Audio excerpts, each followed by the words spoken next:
take the question of the animal that I call a sloth. Some people call this a sloth.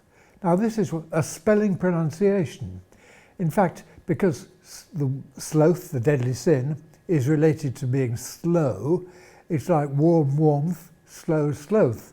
But the spelling, English spelling of course, is terribly inconsistent, and we don't write a W in sloth, the deadly sin, and so people don't necessarily pronounce it to rhyme with growth, as I do, but because it looks like cloth, they pronounce it to rhyme with cloth, sloth. This really then is a mismatch between spelling and pronunciation. We've got lots of others.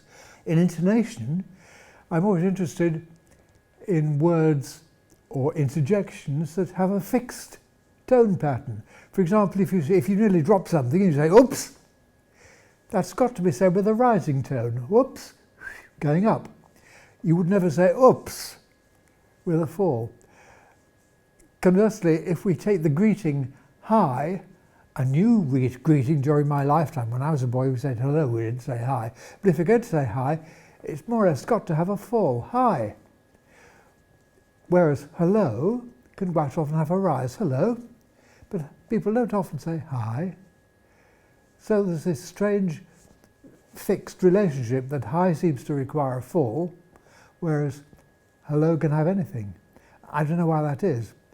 And there are other similar cases which I discuss in the book.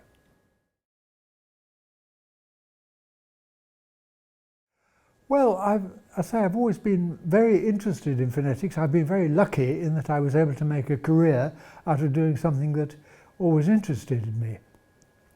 I suppose when I was teaching, the class I enjoyed teaching most was the one in which we took various different languages, usually about a dozen languages each year, and we'd have a native speaker of each language there, and we'd get them to pronounce words of their language, and then everybody in the class would have to analyse that word, the sounds of it, and write it in phonetic transcription, and then pronounce it themselves to the satisfaction of the native speaker. And of course I had to do it too.